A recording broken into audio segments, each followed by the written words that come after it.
Hello everyone. Today I would like to briefly introduce my strategic plan and highlight the key ideas behind it. First, I would like to explain why I choose this organization because it is personally meaningful to me. Because coming to the United States, I worked for the Korean government and I was directly involved in establishing this organization. I helped create its legal foundation and worked for the National Budget Authority to secure funding. So this is not just an organization I studied, it is one that I helped create. Because of that experience, I wanted to use this assignment as an opportunity to step back and look at the organization from broader perspective. I want you to think about how it should develop in the future. For me, this project was both interesting and meaningful. Uh, the organization I focused on is the Center for Public-Private Railway Support, or CPPR, within the Korean Transport Institute.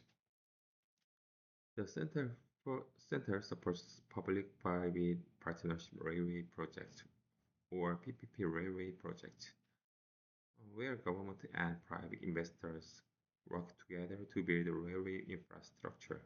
The main purpose of my strategic plan is to enhance public value and strengthen fiscal sustainability in PPP railway projects. This is important because large infrastructure projects require significant public funding. In Korea, government subsidies often account for about 40 to 50% of total project costs. So strong fiscal financial oversight and transparencies are essential. To develop this plan, I followed Bryce's strategic planning model, which includes analyzing the organization, identifying challenges, and uh, proposing strategies. Through my analysis, I identified several key findings.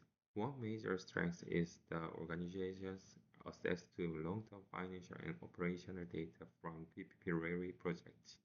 However, an important weakness is limited staffing compared to the increasing number of projects. At the same time, PPP railway projects are expanding rapidly.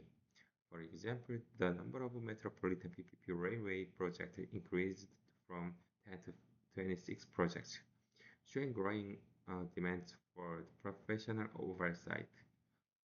Based on these findings, I identified three key strategy issues. First, whether the organization should expand its role to include technical verification function. Second, how the organization can remain relevant if government policy changes. Third, how the government can strengthen its human resources and analytical capacity. To address these issues, I propose three main strategies. First, the first strategy is to strengthen financial and analytical capacity, including developing risk assessment tool. The second strategy is strengthen coordination with government agencies, especially the Ministry of Land Infrastructure and Transport. The third strategy is to enhance uh, transparency, such as publishing quarterly reports on project progress. Finally, I believe that the most important significance of this strategy plan is its contribution to public trust in large infrastructure investment. For me, personally, this project was especially meaningful because it allowed me to revisit an organization that I have to establish and think strategically about its future direction. Thank you for listening to my presentation.